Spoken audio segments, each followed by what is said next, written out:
Hey, welcome to the Cold Hard Facts Podcast. I am DNA, the only one, the one and only, of course, back again once again. I have a very special guest, Prophectic Poet. Yes, Prophetic Poet, Chicago's very own. Your friendly neighborhood Chicago. How you feeling today, man? I'm good, man. How are you, man? Oh, man, it's a thankful Thursday. Glad to be here. Glad to have had the opportunity to, get a chance to link up with you and, just discuss some things. Yeah. So, like we was talking about before I press record, you very diverse, and I love that. Like, it seems like people are too afraid to get into a bag, but you don't put yourself in a bag. You rap, you sing a little bit. I was like, don't tell me. That was so left. And I feel like, damn, like I really do want to meet this person and really get to know pick his brain and like what's the thoughts behind these records. But first, talk about your name first. Let's. The name Prophetic Poet came about from the fact that and a lot of what I started off doing with music, it was always just like journaling or doing some poetry. And so I used to always like have this concept, like if I was 16 and 10 years passed and I'm 26 now, what can my 26-year-old say to my 16-year-old self that might have clicked back then? So it's like, if I was able to say something to a younger self now, like would I, accept it? Would I, be aware of it or anything like that? And to me, like that's prophecy, because it's like you can write something today that could be, for the future in the next 2 or 3 years. But it's like however you react to it then is not going to be the same way that you look at it when you first made it. So it's like Prophetic Poet is like, whatever I'm saying now, can I go back the next 10 years, 20 years, 30 or whatever and be like, I can see where I was here and now I can see how that transformed me and led me to where I am now. So it's kind of like I'd say it's like an evolutional growth type of thing, where it's like now as a person, I get to see each and every single stage of evolution as I grow older and, just keep going, Yeah, that's dope. Yeah, like I said, you don't put yourself in a box. Yeah. Were you a poet before you started to pick up music, period? Yeah, I would say I wasn't, I did have that kind of fear of like, dang, I don't know if I can say this out loud in front of people, but it was like, I would write a couple things, like not taking it like serious like I do now, but it's like, just as like a little hobby or something, like I would just write something or like just draw in a notebook or something like that, or just express maybe how I was feeling at that moment. So like a couple of lines and then I would just go to doing something else, playing video games or something. But it was always like seeing the notebook and paper, and then if I did feel something, it was like illustrate on that page. So I would say it was kind of like that, yeah. For sure. Okay. So we're gonna, since you got enough music for us to really talk about things, but you also don't have a body of work to represent yourself right now. As I see you today, we're gonna get into a little bit of everything. Okay, cool.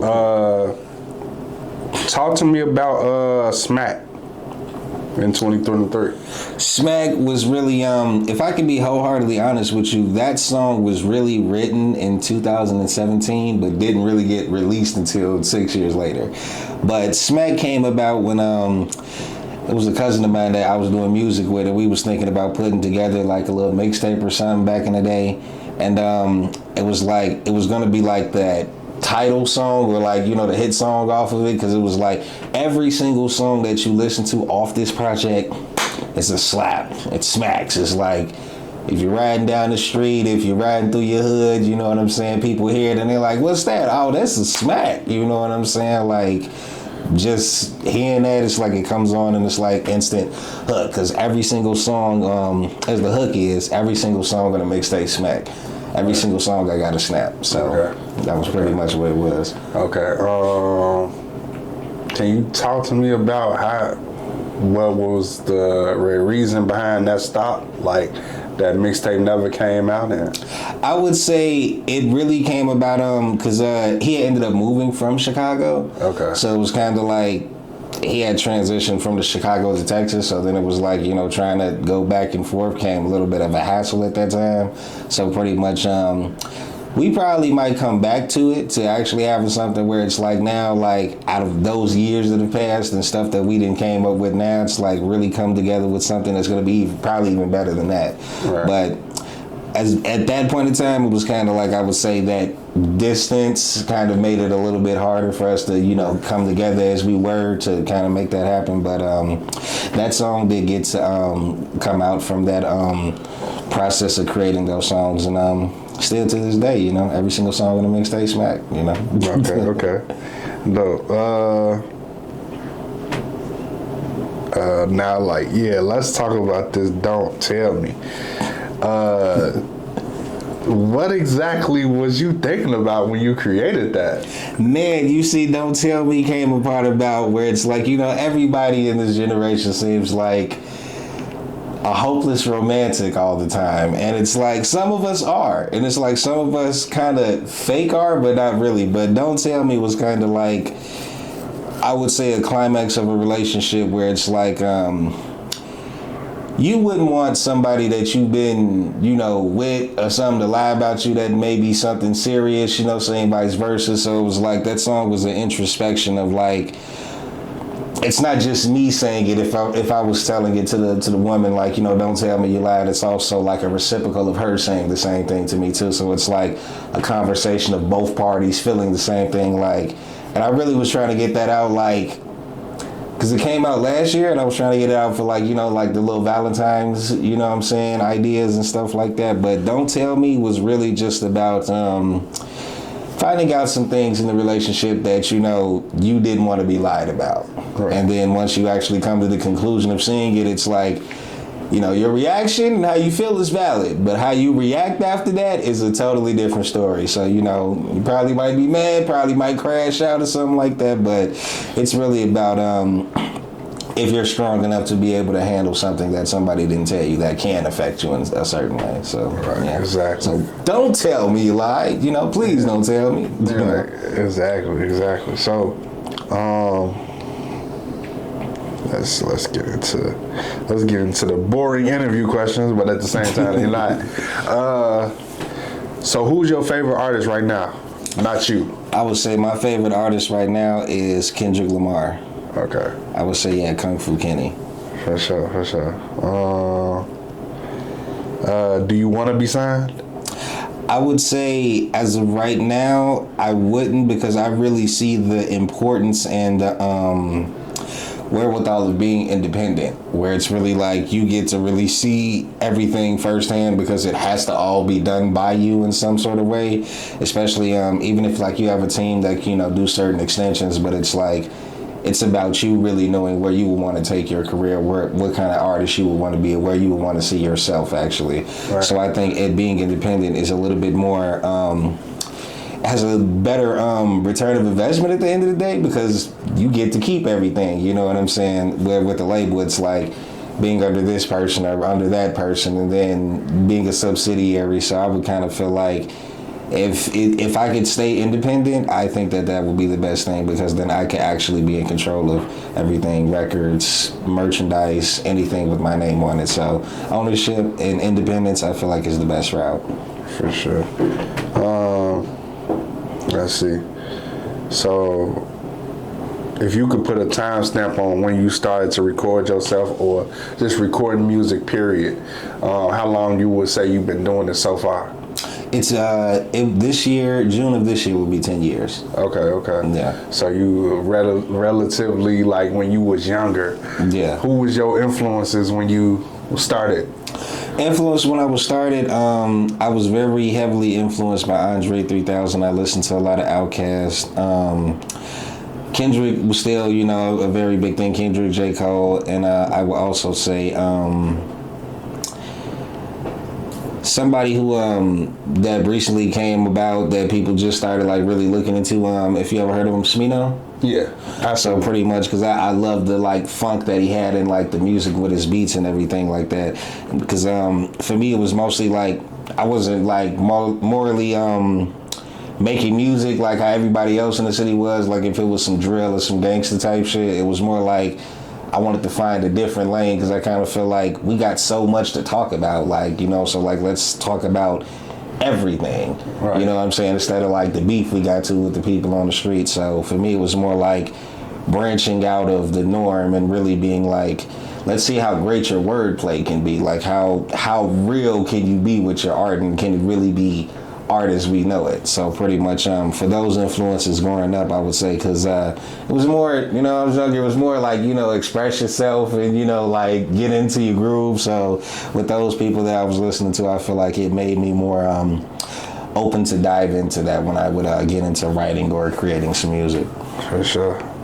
So how do you stay inspired? I stay inspired pretty much. The best way that I receive inspiration is by going outside.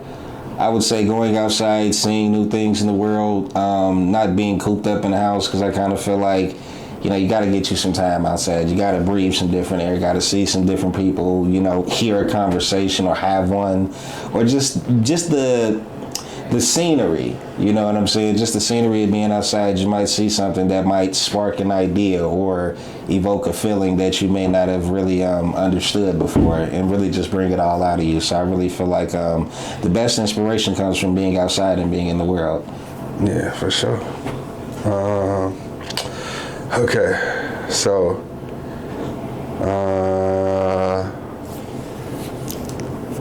one song in your catalog right now that you feel like people sleep on? One song in the catalog that I feel like people sleep on right now? That's a great question, I would have to say my song Rolling. Okay. It's kind of like an interlude as well. Okay. But it's like, it got a video to it that's on YouTube, but I kind of feel like the way of the dreamy ambience of the song is like top tier, and I feel like more people should get in tune with that and really like fall into that and catch that vibe. Okay. I'm definitely gonna check it out. Yeah, that's an R&B as well. Okay. Yeah. Still Stay. We'll talk about that one. Still Stay is my new release that just came out this past Friday for the Valentine's season. So Still Stay comes about as, again, with a relationship, if you've ever been in a situation where it comes to that climax where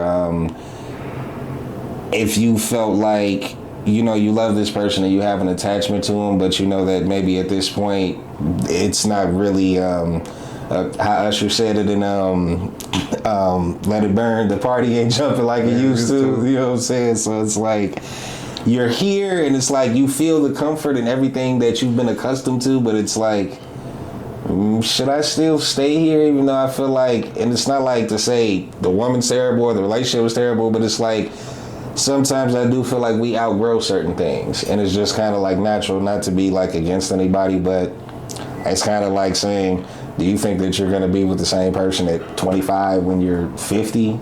Maybe you will, maybe you won't, but that's all up to choice. But if you feel like certain things are happening where love may be a little shaky or something like that, do you still stay or do you go and move on? Right. Yeah. Yeah, that's a dope song. Thank you. Your top 3 albums of all time. Top 3 albums of all time. Great question. Top 3 albums of all time. I would put my first one, Reasonable Doubt, Jay-Z, 96. Because anytime that I play Feeling It, it's just like I'm in the groove of it. That would be 1. 2, I would say Kendrick Lamar's To Pimp a Butterfly. That was just amazingly soulful and jazzy. And besides that one, I would say Thundercat. It Is What It Is. Very diverse. Yes. That just, you literally like went to so many different styles right there. Yeah. Like, and that does describe you. Like, You know. it honestly, dog, like, that's why I'm like, damn, this dude is so different.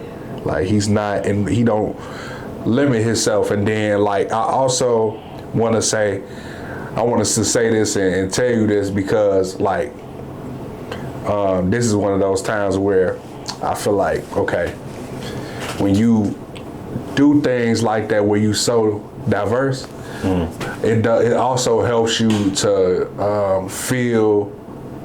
get another vibe in the studio. I don't know if you actually go to a professional studio, or do you? Yeah. Yeah, okay. So it also helps to work with different artists too, like a lot. You know what I'm saying? So just to feed off them, basically, their energy, and to collaborate, because a lot of artists are afraid to step out on that ledge. I know you not, as far as the diversity, but I will also say that with your hooks, you probably need a little help.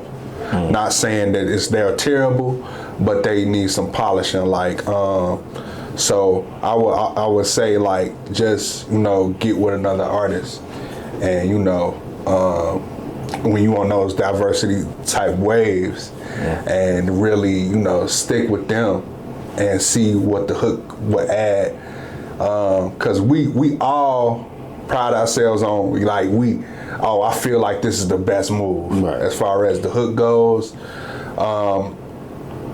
and our verse meshes well with everything else musically, but we don't always like consider another voice or another ear all the time in the studio.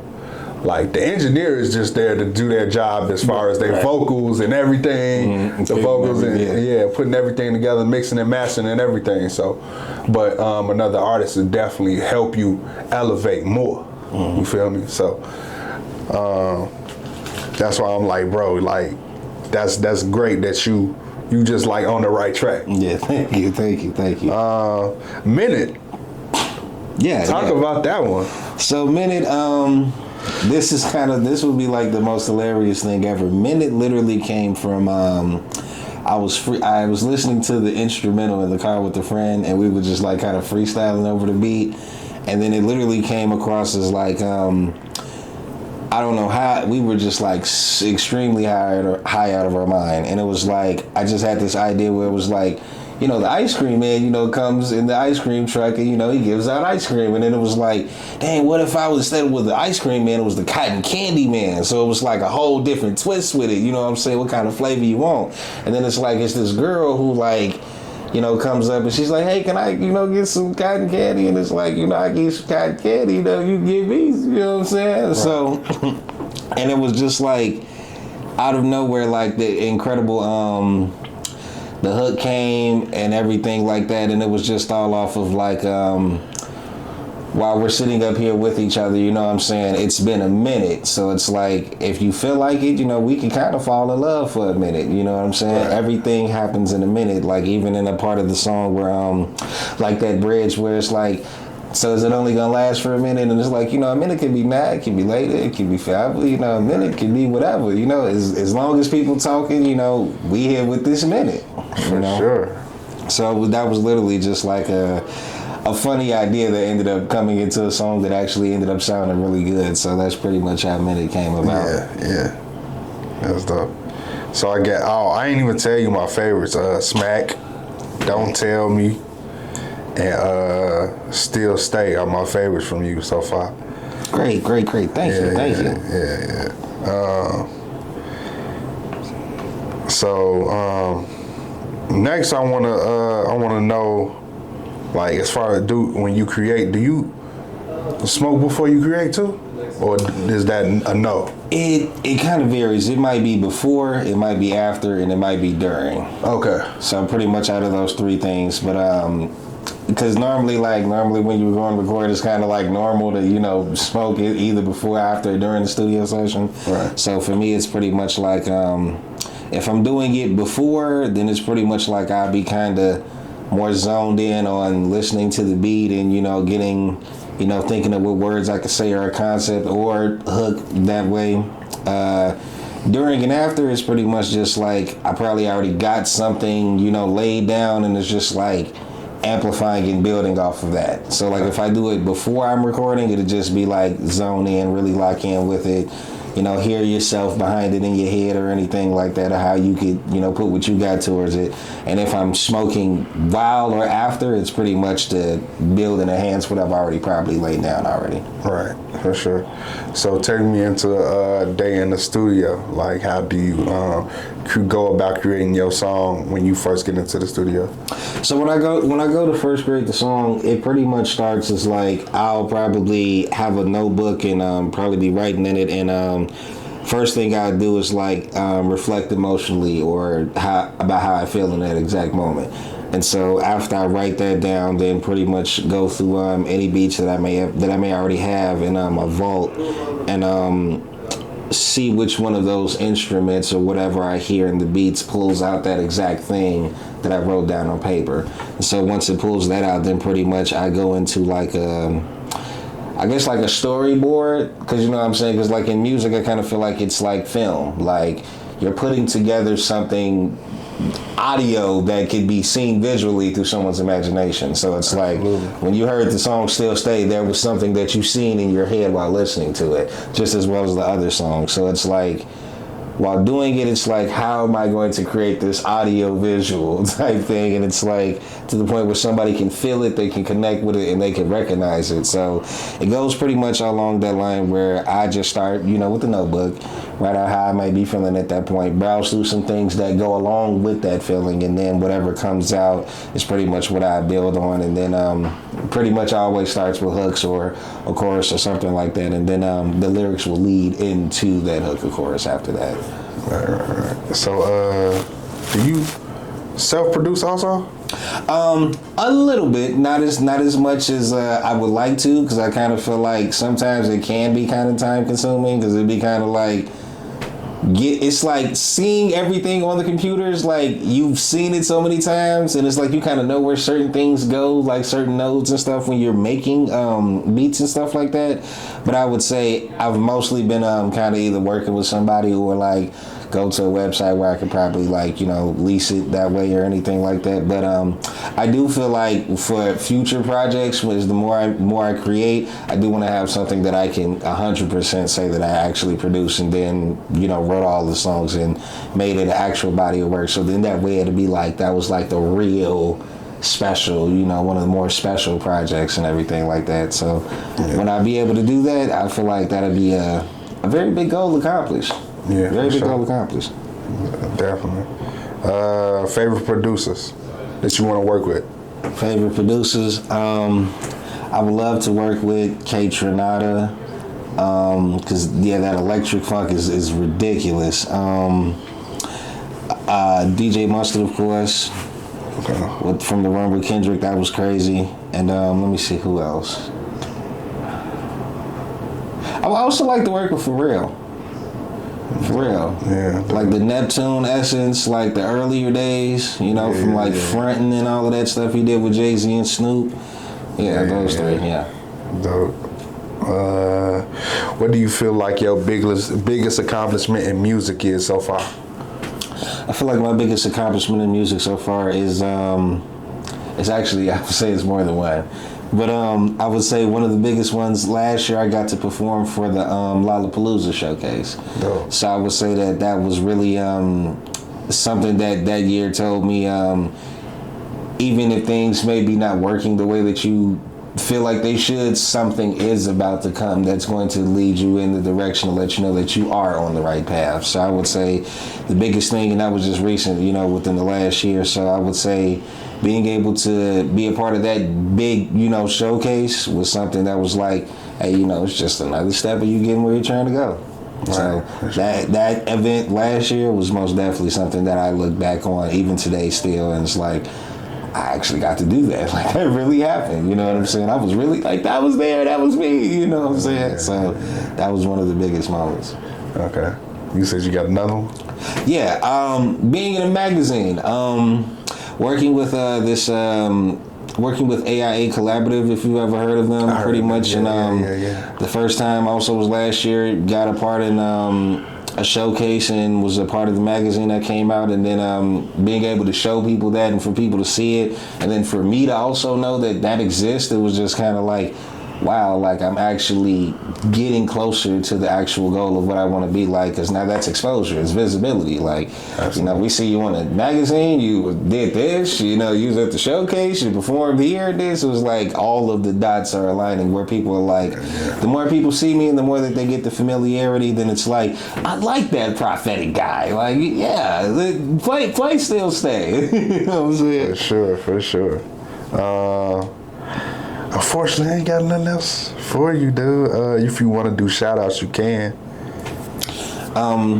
Pretty much I want to shout out everybody that that showed some love, everybody that's been showing love this year so far with releases, new ventures, making new content to go along with the music and everything. And just want to say thank everybody for tuning in, you know, checking out your friendly neighborhood Chicagoan Prophetic Poet.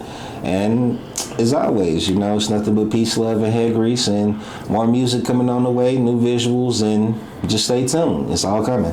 For sure. Absolutely. And I normally leave off a great and dope message that will be on back of shirts very, very soon. Appreciate your haters, because they love you just as much as the P is. I gotta say it over. I normally say it like straight through and no hiccups, but appreciate your haters, because they love you just as much as the people that love you do. Okay, cool. We out. We out.